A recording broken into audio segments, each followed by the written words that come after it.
There we go. Hey, look at that. He's a jumper too. Yes, he is. He's a good one. Come here, you. You want to play today? I'll let you play. Whew.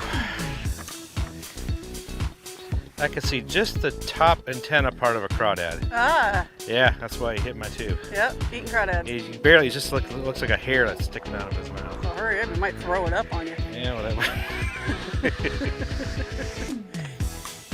stung you good. You weren't going anywhere, but look at that belly. That's because he's got a big old crawdad in his gut. See that? Yeah, See that? and he's still eating.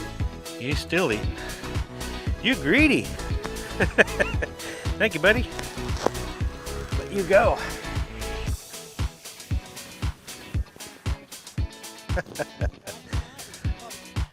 Hey folks, Glenn May here with BassResource.com, and today I'm not going to talk about lures. I'm not going to talk about techniques. Today I want to talk about 10 simple things you can do that's going to help you with your bass fishing. Actually, it's going to greatly improve your bass fishing. And you guys that have been fishing for a long time, you're going to get something out of this too. There's things you guys aren't doing, and I know for sure, especially one of them that you aren't doing, and it's going to really improve your bass fishing. Trust me on this one. So let's just dive right into it. The first one is to learn how to listen. Now, I'm not trying to be your mother here, so let me explain what I mean by that. As you progress in your fishing skills, and throughout really all your life fishing, you're going to have questions. You're going to keep coming up with new situations you come up against, new lures, new techniques, what have you, and you're going to have more questions. That's fine and dandy. That's great. Ask those questions. You need to. But you need to learn how to listen for those nuggets of information. And what I mean by that is, say for example, you ask 10 different anglers about Texas rig fishing, for example. Well, you're going to get about 70% of those answers are going to be about the same, very close to being about the same. But the rest of it, each angler is going to drop little nuggets of information, little tips, little tidbits, little things they've learned along the way that's going to help accelerate your learning. And it's up to you to listen for those little nuggets of information and stitch those together to help formulate your own answer. Okay, the other piece of it is that there's just so much information about bass fishing. It's details, ton of it, that there's not going to be one angler that's going to be able to give you everything. So each one's going to give you a little bit of different information, and that's, again, you got to learn to listen for that stuff, because after a while, after you talk to the fourth or fifth guy, you're going to be hearing the same thing, and it's easy to tune that out, turn it off. Don't do that. Listen for those nuggets of information, and that's going to really help with your learning curve. Which brings me to my next point, and that is dig into the details. Try to learn as much as you can about bass fishing. Now, it can be overwhelming, I get that. There's so much stuff to learn that it's hard to figure out where to begin. So this is kind of the methodology that I go about doing it. Say you're new to bass fishing, one of the first things you learn is that seasonal patterns dictate fish movement and fish behavior. Cool. Let's take spring, for example. Spring, you discover that, hey, this is when bass spawn.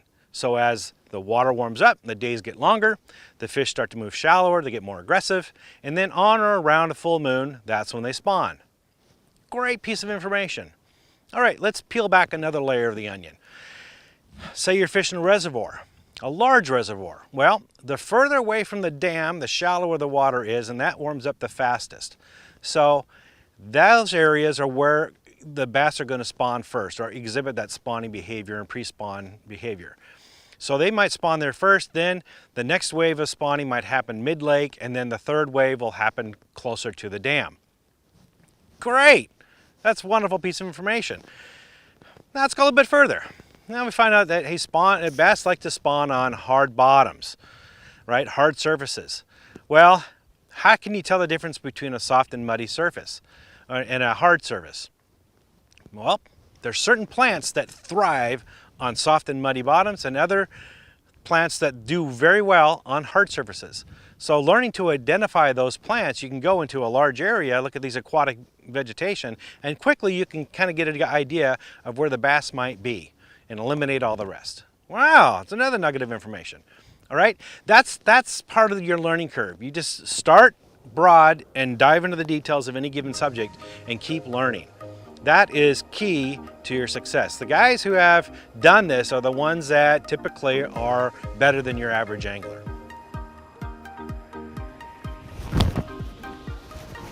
That's a strong fish. Where are you going? That's a good fish.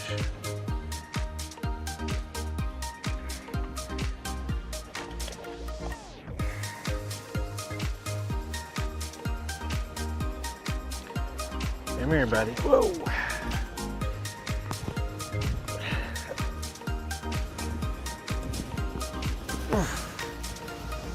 Whew. That's a good fish. We'll take that. Alrighty, buddy. I'll let you go. Nice belly on him. Let's go on to the next tip, and that is set reasonable expectations. So I know you're watching YouTube right now. There's a lot of YouTube videos out there, but also TV shows that show these guys catching fish after fish after fish. I mean, they're whacking them. They do really well. And then you go out fishing and you catch 4 or 5, right? It may seem like, man, what am I doing wrong? Right? I'm not doing as well as these guys. Yeah, stop comparing yourself to these things, because a lot of these videos are shot over the course of several days, and you're seeing all the catches compacted down into 15, 20 minutes.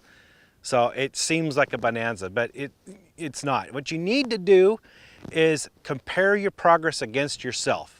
Not against some video or not against your buddy, but against yourself. If you learn a new technique, or you're trying to learn a new technique, or pick up on a new tip, and you go out fishing and you end up catching 1 or 2 more fish than you normally would, or you just catch that first fish on that new technique, that's a win. That's a victory. That is progress. And as you go out and you do more and more of this, and you catch more and more fish, trying out new things and learning new tips, that's going to build your confidence. And I cannot at all understate the value of confidence when it comes to bass fishing. It's everything. It's what's going to push you through when the bite is really tough. It's going to keep you focused on learning and trying different things when you're on the water. And it's going to keep you focused when you're learning new techniques or trying new tips that you've never done before. You're like, man, I don't even know if I can catch a fish with this. Well, if your confidence is built up, you'll be able to push through that and learn those new things. So as that confidence, it all begins with setting reasonable expectations and judging your progress against yourself. That is key. Okay, let's go on to the next tip, and that is find those magic spots, not the magic lures. Now, all of us bass anglers, we like to, if we're going to go in a tackle store, for example, we plan on getting a couple items and we walk out of the store with over $100 worth of stuff. Yeah, we got that shiny object syndrome. Guilty as charged. I've done the exact same thing. I've got a bunch of tackle that has never even seen water, but I bought it because I thought I would need it. See, what we like to do is we find a lure that we really like, and we've had success with it. So what do? Well, we go out and get a couple of different colors of it, maybe a couple of different sizes. That makes us feel prepared. Now we're ready for whatever situation comes up. We feel a little bit in control. Well, this is Mother Nature we're dealing with. We're really not in control of anything. And to be honest with you, the guy who has the most amount of tackle and the largest tackle box doesn't necessarily catch the most fish. I've been in so many tournaments, and I've had a lot of backseaters, and I've taken a lot of friends fishing, and the guy who scares me the most is not the one with all the rods and all the tackle. It's the guy who comes on board with a couple of rods and a handful of lures. Those are the ones who seem to really be on fish and know what they're doing and catch a lot.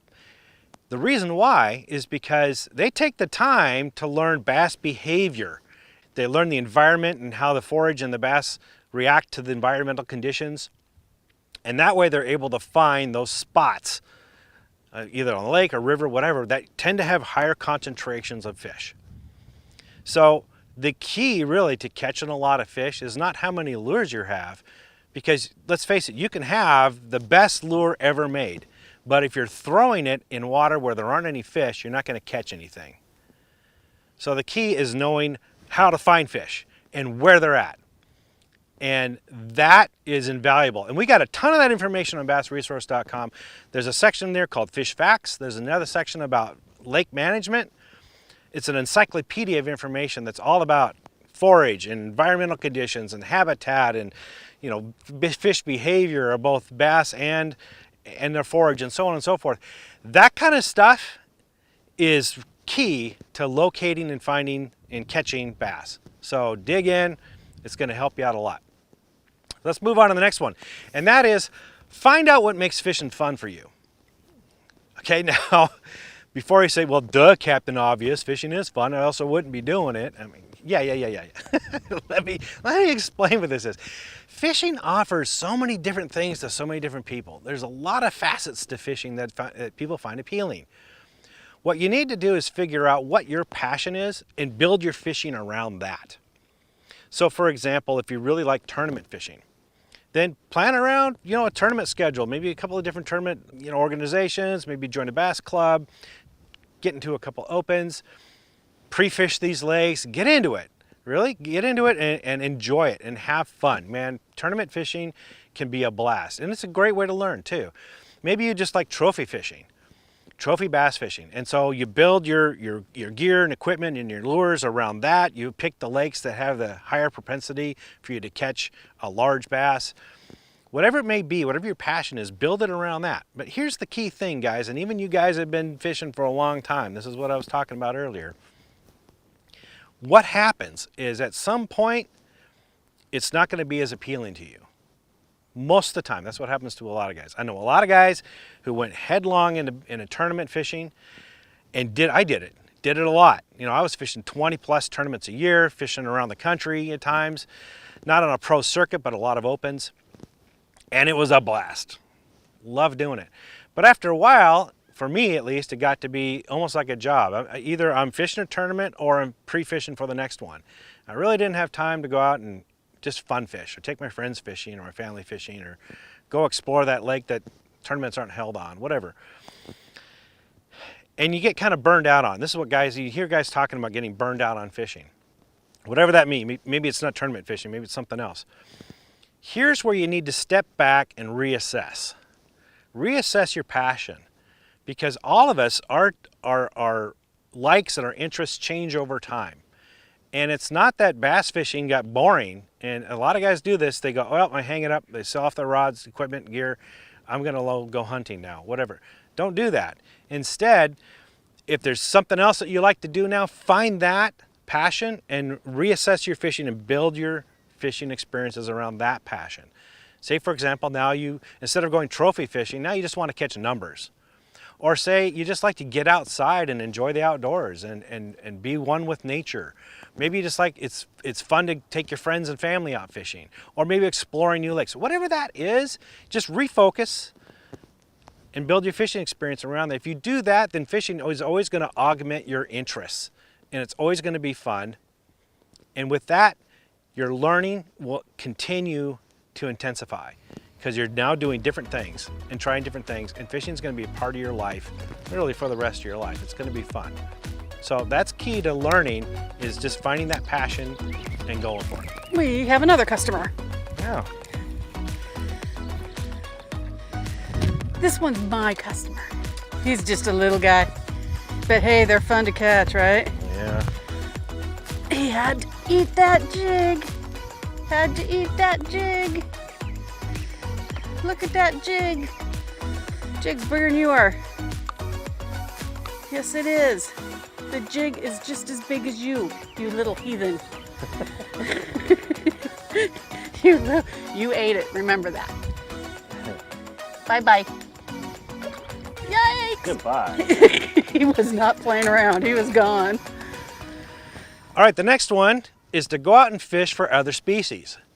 No, don't quit bass fishing, but you can learn a lot about bass fishing by fishing for other species. Say, for example, take crappie fishing and bluegill fishing. You learn how to fish those and catch them. You're going to learn several things. First of all, where bluegill live, where crappie live, what their behaviors are, how they react to the environment. Bluegill and crappie, by the way, are a main staple of bass diet, especially bluegill. So if you learn how the bluegill move around and What habitat they use? Well, you're going to find bass, because wherever the forage is, that's where the bass are. So you learn about bluegill and catching bluegill, and you get really good at it, and same with crappie, you're going to be able to apply that to bass fishing. But also, say the hook set on these fish, bluegill, crappie, and even trout, for example. The hook set on these, you guys know if you've been fishing for these species, you set back and give it a hard hook set like you do in bass fishing. All you're going to do is tear that hook out of the fish's mouth. You're going to lose a lot of fish that way. The hook set is basically really isn't anything. You just kind of lift. It's a real light hook set. Well, in bass fishing, almost every finesse tactic, that's the hook set you use. And a lot of guys struggle with that hook set because most bass fishing is the opposite. Reel down and, you know, pop them.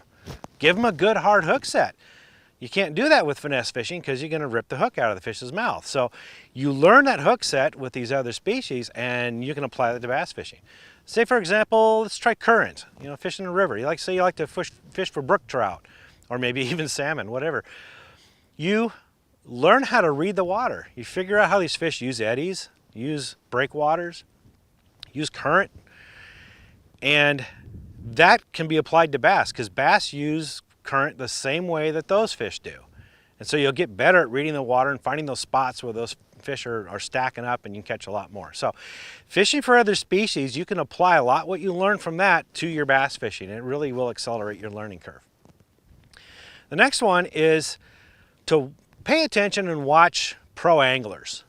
Now this is kind of a cool thing. They didn't have this when I was younger, but they have it now. All the top bass fishing circuits out there, the big ones, they actually stream live video right from the pro, right? You're in the back seat of the pro's boat watching them fish. That is absolutely of tremendous value for learning. Now, I'll be the first one to tell you, watching a guy fish can be really boring. It can be really boring, unless you know what to watch for. This goes back to us talking about knowing how to listen. Here you're listening with your eyes. Watch the pro. Watch what he's throwing. Watch how he's throwing it. Watch where he's throwing it. Watch his presentation. What's his boat positioning? Right? So on and so forth. Just watching with the sound off, you can learn an awful lot just by observing. But also listen to the pro. Some of them talk through their thought process. If they're not catching fish, what do?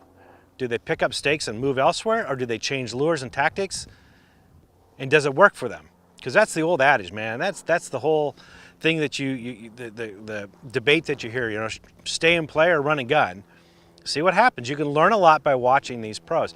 And it's the same thing if a pro is there at, say, a seminar. Say you're at those outdoorsman show, there's a lot of pros that go there and do seminars. Don't miss out on that. Even if they're talking about a subject you feel you're well versed in, again, it goes back to learning how to listen. These pros are going to drop nuggets of information, little tips and tricks that you hadn't heard of before, that's going to make that whole seminar worthwhile. So go to it. Pay attention to these pros. Listen to them. You're going to learn a lot. The next tip I want to talk about is get out from behind that computer screen. Okay? I know there's a lot of information on YouTube. I'm glad you're watching this video. Thank you very much. There's also a ton of information on websites like bassresource.com. You can watch and read so much in a year and not get it all. There's just so much out there.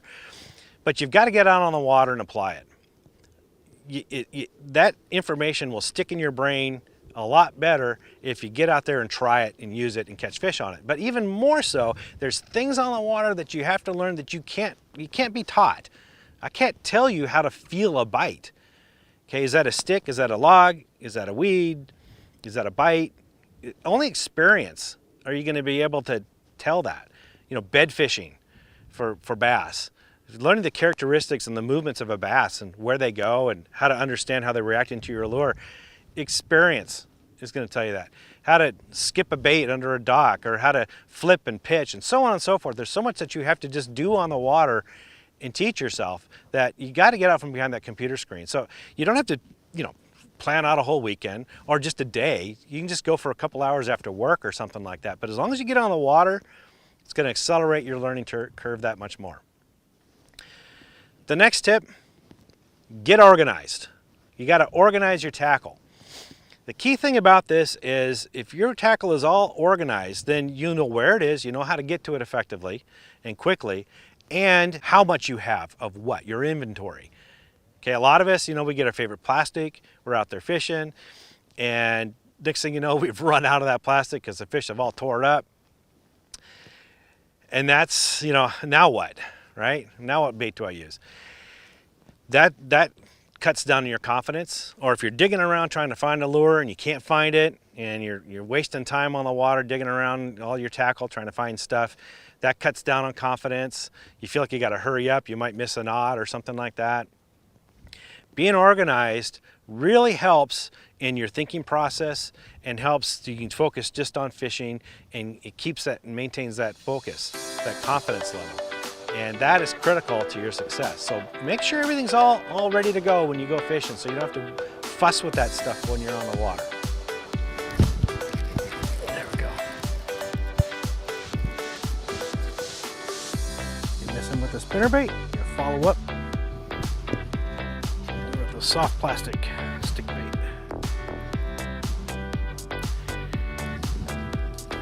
Come here. You're not going anywhere, I got you good. There we go. There's some moss in your face, but that'll work. That's all you get. Look at it, man. Look at this little gut. This guy is not a big, huge dude, but look at this gut he's got on him. Yeah, he's feeding up pretty good. He hit the spinnerbait, but he missed it. So followed up with a soft plastic stick bait, and pow. That works. Thank you, buddy. All right, and then the last one I want to tell you about is pass it on. Pass on your knowledge to somebody else. Teaching somebody how to fish really teaches you more information. It really does. When I was teaching my wife how to fish, she had never bass fished before. She'd always fished for salmon up in Alaska. And teaching her how to fish, it brought up a lot of the details and stuff that I had kind of set aside or let sit in the back burner, or I haven't thought about before, I'd maybe dismissed. It brought all that to the forefront and made me focus more on my, paying attention to those details and on my fishing. But also, she asked a lot of questions that I hadn't considered before. And I had to go out and find the answers to that. Or some of the questions she had asked made me realize I had some blind spots that I wasn't aware of. And so teaching people how to fish, and it makes you a better angler. You end up learning more, even though you didn't think so, but you end up learning like what you need to know and what you don't know. You figure out what you don't know. It's real important to pass it on. Plus, hey, you get yourself a new buddy or a new friend, or watching somebody learn how to fish and seeing them catch that first fish. Man, there's nothing like it, man. It's so much fun. And like I said before, fishing offers so many facets. Teaching is one of them. So I hope those tips help. They're going to make you become a lot better angler. For more tips and tricks like this, visit bassresource.com.